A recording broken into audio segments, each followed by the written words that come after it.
Engineer और doctor Kota से निकलते हैं, क्यों निकलते हैं, रीजन क्या है?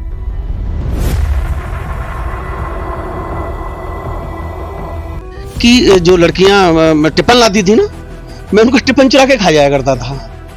गर्लफ्रेंड कितनी थी आपकी? एक्चुअल में आपने ऐसा क्वेश्चन पूछ लिया है जैसे रेगिस्तान में पानी जैसा क्वेश्चन आपने पूछ लिया है।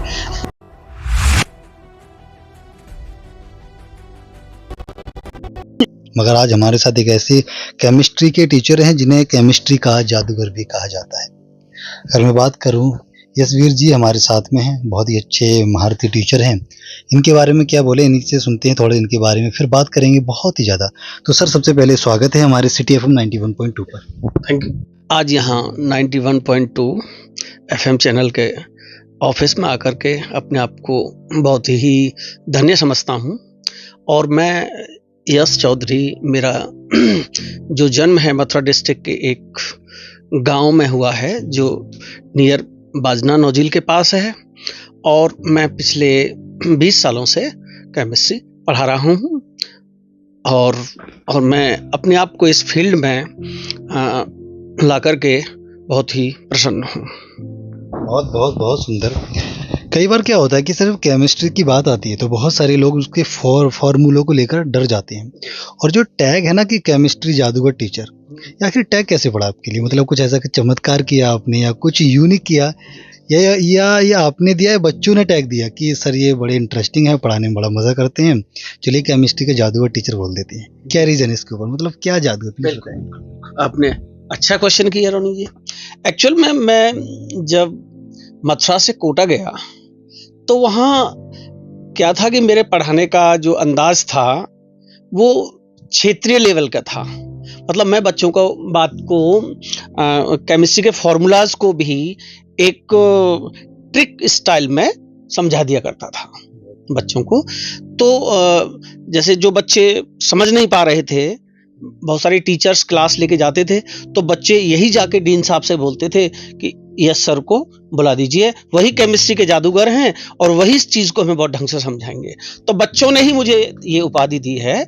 मैं अपने आप को बहुत धन्य समझता हूँ कि मेरे बच्चों ने जो मुझसे लाभ अर्जित किया, उन्होंने मुझे उपाधि दी है और मैं इसे हमेशा कायम रख रहा हूँ और मैं चाहूँगा कि मैं इसको हमेशा बनाए रखूँ।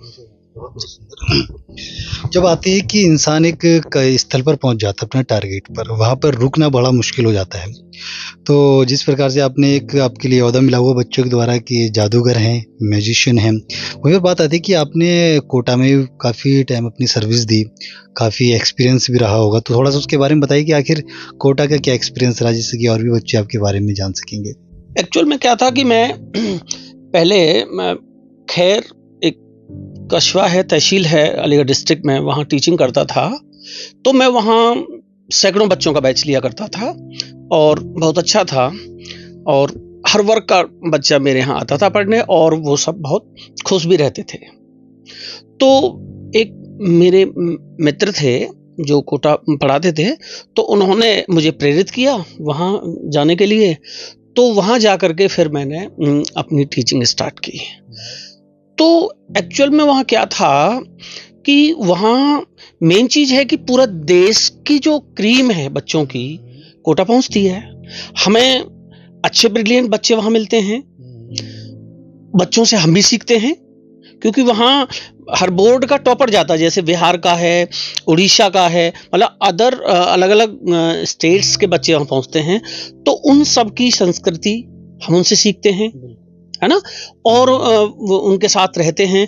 तो परंपराएं भी हम एक दूसरे से आदान प्रदान करते हैं, बहुत कुछ सीखने को मिलता है।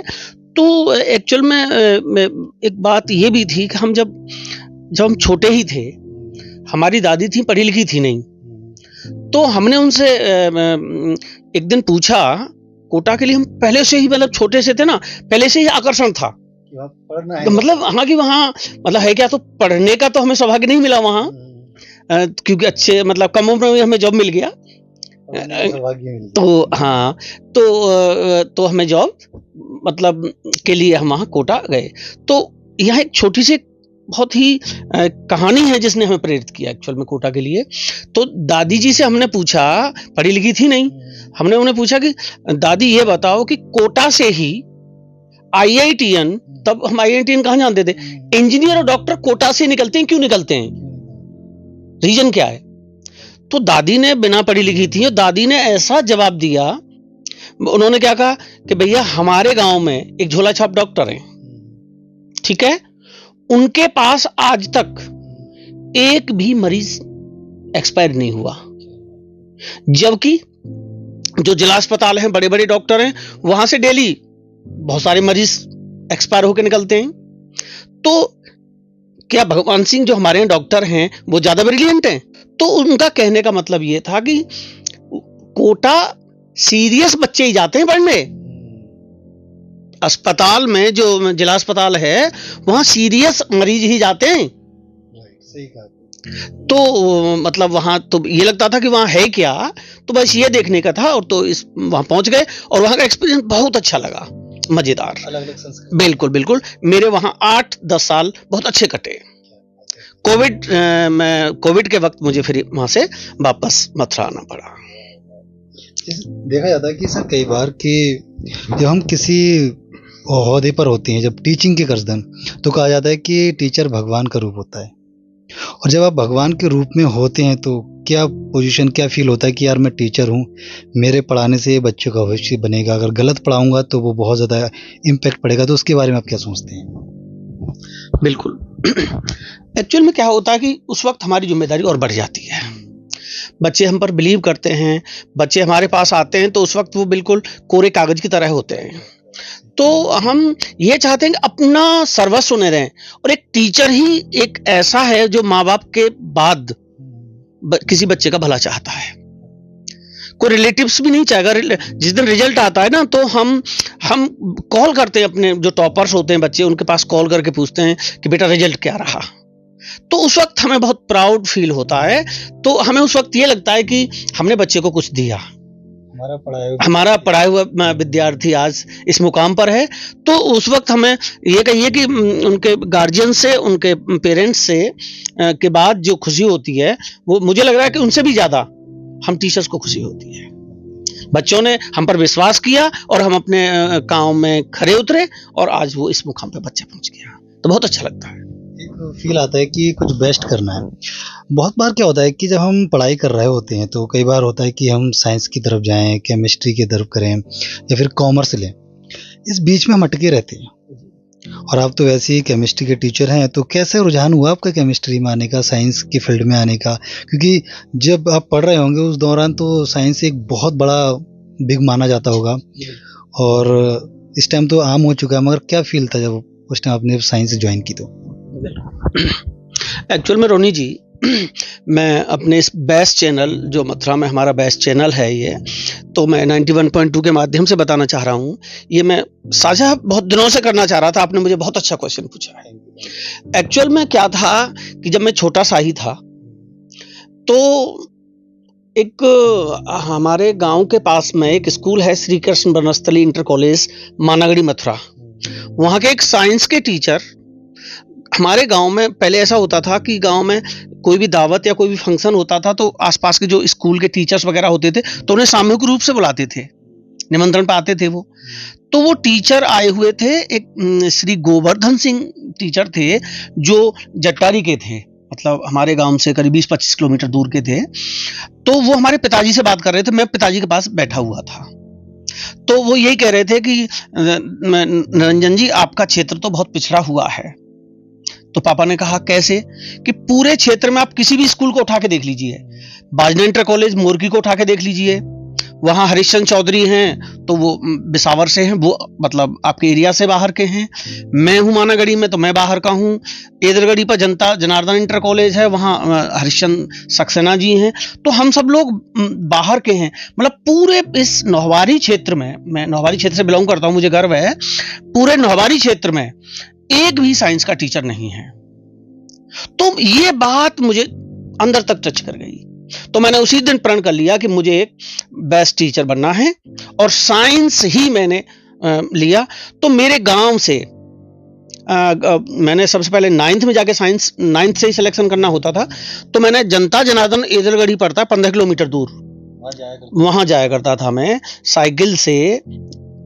15 किलोमीटर दूर था मेरे गांव से, तो मैंने 30 किलोमीटर डेली, जब मैं 15-14 साल का लड़का था तो उस वक्त मैंने डेली 30 किलोमीटर साइकिल चलाई थी, केवल साइंस पढ़ने के लिए। वो श्री गोवर्धन सिंह जो हमारे टीचर थे साइंस के, उनकी बात चुभ गई, मोटिवेशन वहां से मिला। और उसके बाद फिर मैंने पीछे मुड़ के नहीं देखा। मैं पूरे नौवारी क्षेत्र में पहला साइंस का टीचर हूं, पूरे नौवारी क्षेत्र में पहला टीचर हूं जिसने किसी को साइंस पढ़ाई।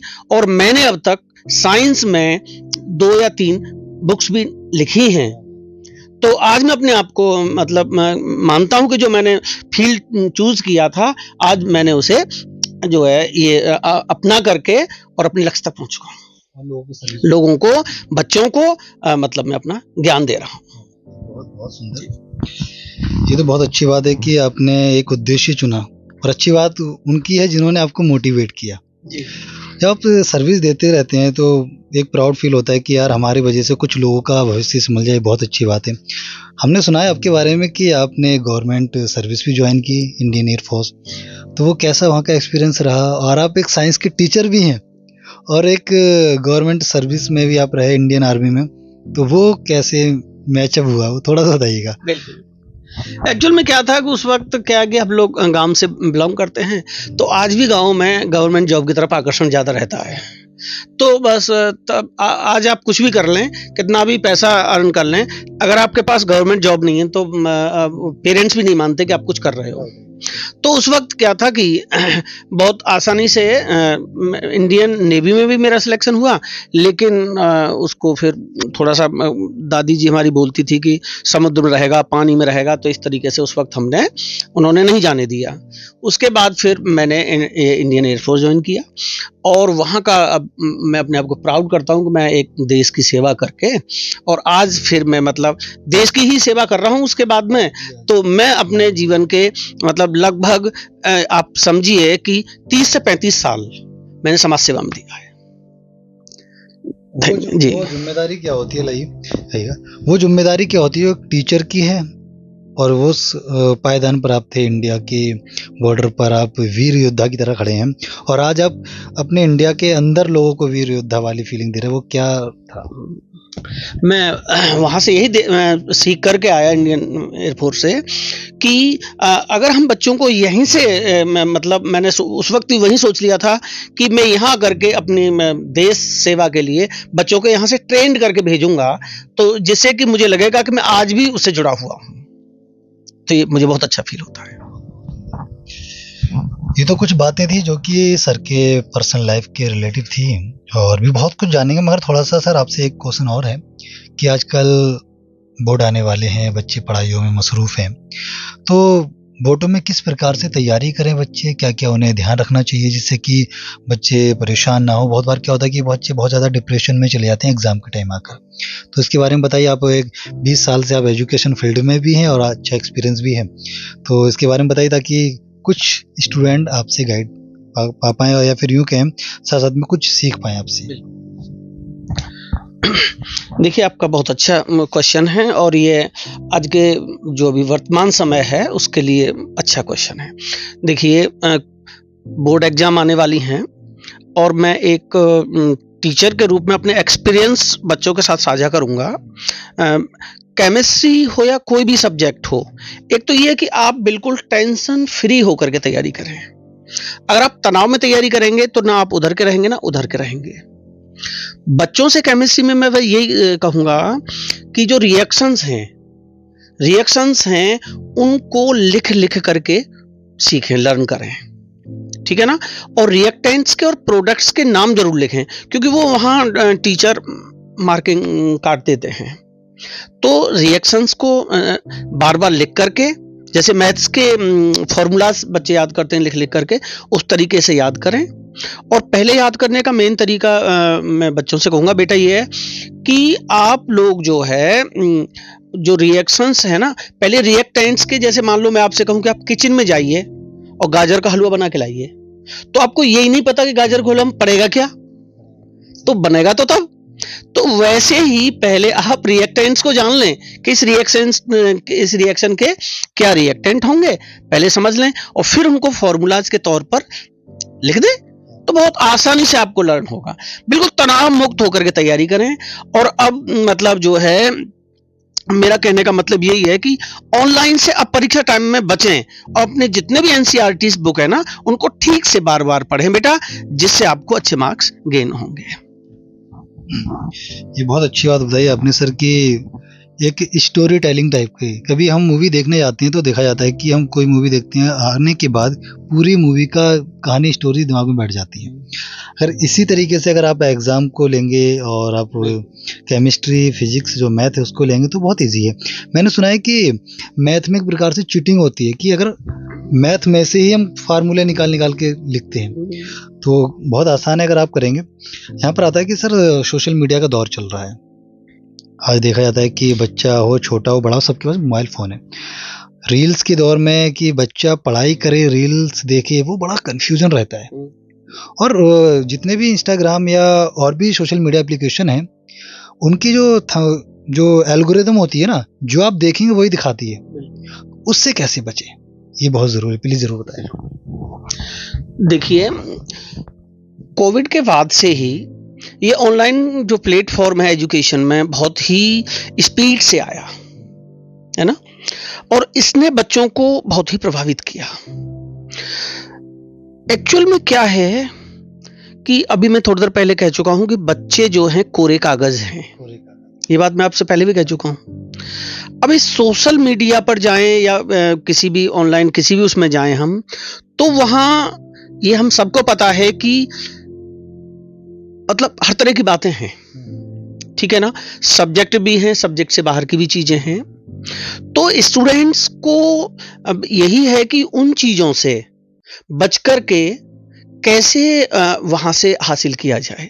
तो बस मैंने अभी यही कहा है, जैसे बच्चा देखिए पढ़ रहा है और मान लो कोई रील आ गई, कोई ऐड आ गया, तो बच्चे के माइंड को डिस्टर्ब करता है ना। तो बच्चे अब इतने समझदार तो है नहीं कि उस चीज को नेग्लेक्ट कर दें। तो बस अभी मैंने यही कहा था थोड़ी देर पहले भी कि अब थोड़े दिन कुछ दिन ऑनलाइन को बंद करके अपने आप को बिल्कुल सिटिंग लगा दें, एक सब्जेक्ट 3 घंटे की सिटिंग बना लें। 3 घंटे हमें मोबाइल नहीं देखना, बस अपना सब्जेक्ट लर्न करना है और 3 घंटे टॉयलेट से भी बचें। 3 घंटे की सिटिंग बना लें, जिससे कि मतलब जो है वो निश्चित रूप से एकांत में बड़े मन से पढ़ लें तो बहुत अच्छे मार्क्स गेन करेंगे। किसी प्रकार का कोई तनाव भी नहीं रहेगा और बहुत सारी चीजों से बच जाएंगे। जब बात आती है कि पेपर के दौरान तैयारी करने की, तो देखा जाता है कि बहुत ज़्यादा परेशान होते हैं और मोबाइल तो आपका एक प्रकार से दोस्त ऐसा बन गया है सर कि इसके बगैर तो सांस भी नहीं ली जाती। कभी आपने भी देखा होगा कि जब हम कहीं बाहर जाते हैं तो मोबाइल फ़ोन पहले फुल चार्ज करते हैं, उसके बाद कहीं निकलते हैं। ये तो सर कुछ बातें हुई जो आपने बताई कुछ स्टूडेंट के लिए। कुछ ऐसी आपकी स्टोरी जो कि बचपन की कोई इंटरेस्टिंग आपकी कहानी रही हो स्कूल के दौरान, जो आपको आज भी याद करके आप प्रेरित होते हैं, यार वो मैं फनी मोमेंट था, मैं खुश था, खेला करता था दोस्तों के साथ, थोड़ा सा वो बताइए सर। एक्चुअली रोनी जी, बचपन से ही हम लोग जो है ग्रामीण क्षेत्र से थे और हमारी पीढ़ी वो पीढ़ी है कहें तो कि आज मतलब एक एग्जाम्पल आता है बायो में सरीसृप का। सरीसृप से मतलब है कि कुछ प्राणी ऐसे मिलते हैं फॉसिल्स के रूप में जिनमें पक्षी जैसे भी गुण थे और सर्प जैसे भी गुण थे। तो हमारी जो पीढ़ी है ना, आप सरीसृप जैसे समझ लीजिए। हमने वो दौर भी देखा है कि जब हमारे पास मोबाइल नहीं थे, हम जॉब करते थे, लगभग 2000 में मोबाइल आया है, तब तक हमारी एजुकेशन पूरी हो चुकी थी। मतलब हम जानते नहीं थे, हम मतलब सुन के भी कि यार ऐसे बात हुआ करेगी, हम देखा करेंगे, और तब ऐसे मतलब सब कुछ नया नया ऐसा लगता था, अज्ञानी। तो हम लोग जो है गांव में बस उस वक्त कुछ दिन वो पीएनटी फोन थे जो टावर वाले थे, तो हमारे घर में ही था। तो गांव की महिलाएं, हमारे पिताजी ने वो लगा रखा था, वो जो मंदिरों मस्जिदों पे होता है ना, आवाज लगाते हैं कि आपका फोन आ रहा है, आप आ जाइए, हमारे यहाँ सुनीता का फोन आ रहा है। तो पिताजी हमारे आवाज लगाया करते थे। तो हमने वो दौर भी देखा है और आज हम इस दौर में भी हैं। तो मैं बच्चों को बस यही कहूँगा कि भाई वो सारी चीज़ें हैं, आप एंजॉय करिए, कोई बात नहीं है, आपका लाइफ है, एज है, आप करेंगे, लेकिन आप अपने उससे मत भूलिए जो आपका टारगेट है। अब जैसे अभी आपने कहा कि बचपन की कोई स्टोरी, तो बचपन में क्या था कि हम शुरू से ही मतलब गेम्स में रहे थे और बहुत सारी स्टोरीज हैं, पर लेकिन मेन उस वक्त हमने अपने टारगेट को कभी नहीं भूला और हम उसी में लगे रहे, पढ़ाई में ही, क्योंकि सुबह साइकिल पकड़ते थे वहां जाने के लिए और शाम को घर पहुंचते थे लौट के। तो कोई खास ऐसा बचपन का कोई स्टोरी नहीं रही। तो बस यही था कि उस वक्त पिताजी हमारे एग्रीकल्चर डिपार्टमेंट में जॉब करते थे, तो वो उस वक्त जो है किसी झगड़े की वजह से वहां से सस्पेंडेड हो गए। तो उस वक्त पैसे की भी कमी थी घर में। नहीं नहीं नहीं नहीं नहीं, ऐसा कोई झगड़ा मैंने अपनी तरफ नहीं किया आज तक। हाँ, तो बिल्कुल बिल्कुल, मैं आज भी अपने आप को, मैं स्टेज मतलब एज के तीसरे पायदान में पहुंचने वाला हूं। मैं आज भी बच्चों के साथ, मतलब छोटे छोटे बच्चों के साथ, मतलब जो है खूब, मतलब मन मर्जी की बातें कर लेता हूं, उन्हें हंसाता रहता हूं। तो मैं आज भी मेरी खुशी का यही राज है कि मैं क्लास में भी बच्चों के साथ हल्की फुल्की मतलब मजाक कर लेता हूँ। पहले क्या हुआ था कि गाँव में खेती हुआ करती थी जी जी बहुत ज्यादा, जी। तो देखा जाता है कि हम लोग खेती करते हैं जाकर गांव में। गांव में पहले ये होता था कि अगर मैं बात करूं तो मेरा गांव जैसे पड़ता है बदायूं जिले में, तो वहाँ पर मैं गांव में पहले बकरी चराने जाया करते थे। तो वो शिवालय टाइप की खेती होती है, आप जानते होंगे। तो उसमें देखा जाता है कि हम 2-4 दोस्त मिलकर बोतल ले गए, फ्रिज तो है नहीं वहाँ पर जंगल में, फ्रिज नहीं है तो बोतल उसमें रख दिया करते ताकि ठंडा पानी हो जाए। अगली बार आकर देखी तो खरगोशी बोतल ले जाया करता था। बड़ी इंटरेस्टिंग स्टोरी रहती है। और सर कुछ और आपसे जाने आगे बढ़ते हैं कि कई बार क्या होता है कि सर हम बच्चे पढ़ाई कर रहे होते हैं तो बहुत इरिटेट हो जाते हैं, उसका क्या कारण है? एक्चुअल में है क्या रोनी जी, बच्चे, अभी मैं आपसे कह रहा था, बच्चे आजकल क्या है कि जैसे अपना जो बहुत सारा समय फालतू चीजों में गुजार देते हैं। अच्छा, अब जब फिर आता है ना कि जैसे टेस्ट होने हैं, मतलब पढ़ाई भी करेंगे तो एट द टाइम लगेंगे एक साथ, मतलब बुरी तरह से लगेंगे। अगर वो अभ्यास धीरे धीरे करते रहें, इस मतलब उसे भी करें जो उनका इंटरेस्टेड है, गेम कर रहे हैं, खेल रहे हैं, वो कुछ कर रहे हैं, उसे भी करें, लेकिन साथ साथ पढ़ाई को भी करते रहें ना कंटिन्यू वे में, तो वो इरिटेट नहीं होंगे। तो इरिटेशन का कारण मैं तो यही समझता हूँ कि वो लोग जो है मतलब पढ़ाई को उस वक्त में बर्डन में ले लेते हैं, बोझ के। अब कैसे क्या करें, एक साथ ले लेते हैं। पहले से कंटिन्यू अगर वो कर रहे हो तो कोई दिक्कत नहीं होगी। तो वो क्या करते हैं कि उस वक्त तक तो ले नहीं रहे, अब उन्हें होमवर्क भी करना है, रिटन वर्क भी करना है और फिर टेस्ट भी देना है, तो इसीलिए वो इरिटेट हो जाते हैं। उधर घर वालों का प्रेशर, उधर टीचर्स का प्रेशर, वो फिर उसे वो इरिटेशन में चेंज हो जाता है उनका। ये मैंने फील किया है। आपके बचपन के दौर तो आपने बता ही दिए थे, वैसे थोड़ा सा हटके पूछ लूं सवाल, बुरा ना लगे तो? नहीं पूछ सकता हूँ? हाँ, कोई इश्यू तो नहीं। वैसे ये आपके एजुकेशन से भी हटकर है, मैं आपको बताऊं, और आपके पढ़ाई से भी हटकर है। गर्लफ्रेंड कितनी थी आपकी? एक्चुअल में आपने ऐसा क्वेश्चन पूछ लिया है जैसे रेगिस्तान में पानी जैसा क्वेश्चन आपने पूछ लिया है। जानना चाहिए ना थोड़ा सा। नहीं खैर वो अच्छी बात है, आज का दौर है और फिर बच्चों में चल रहा है।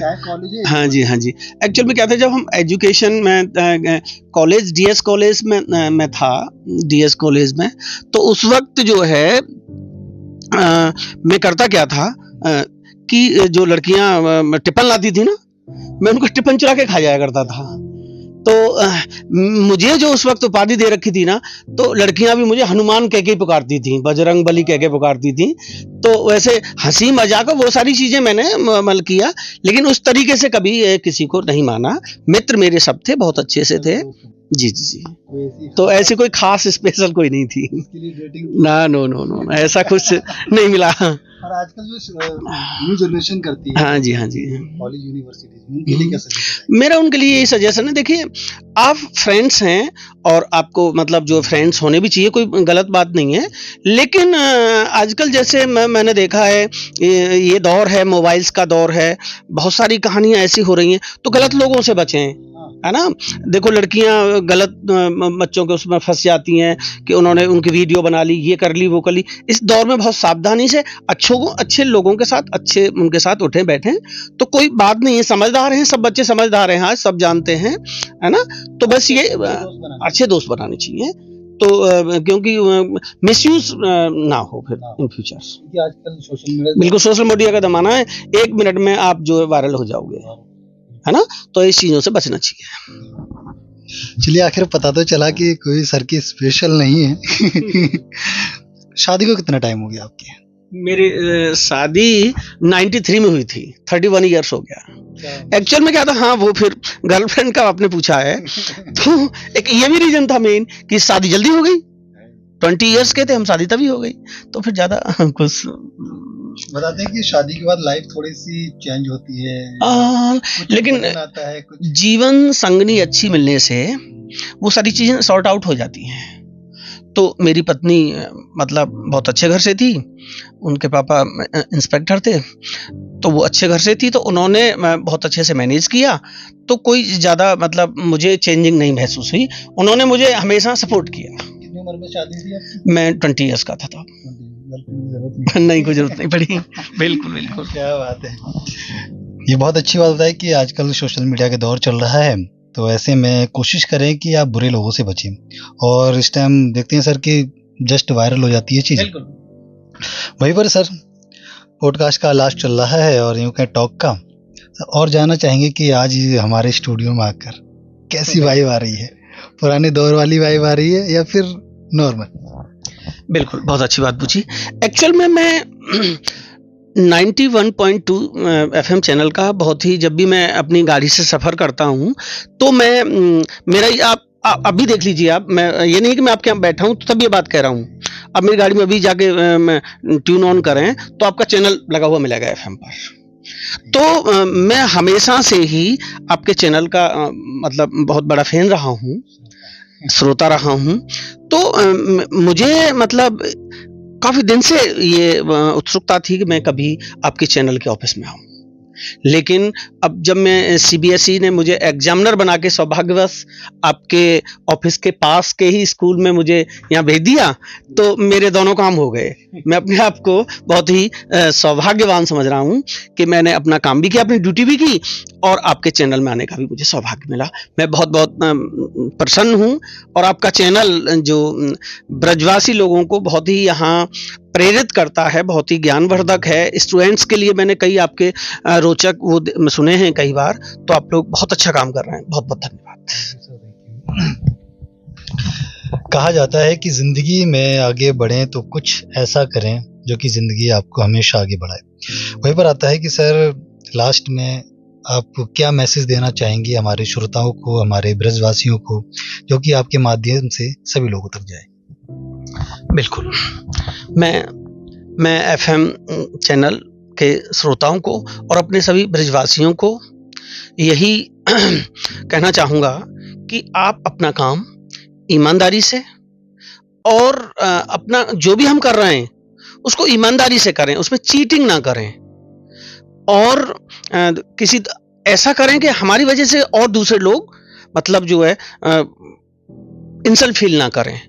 तो मेरा सभी श्रोताओं को यही सुझाव है कि हमें अपना काम, जो हमारी ड्यूटी है, हमें अपने राइट्स के साथ साथ अपनी ड्यूटीज का भी ध्यान रखना चाहिए। जी, थैंक यू सर, आप हमारे यहाँ पर आए और आपने अपना कीमती वक्त दिया।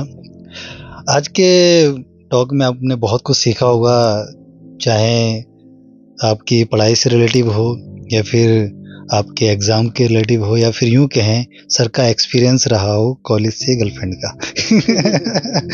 तो हमारे चैनल को सब्सक्राइब कीजिएगा और सुनते रहिए सिटी FM 91.2। फिर मिलेंगे एक नई उम्मीद के साथ, तब तक के लिए थैंक यू, धन्यवाद।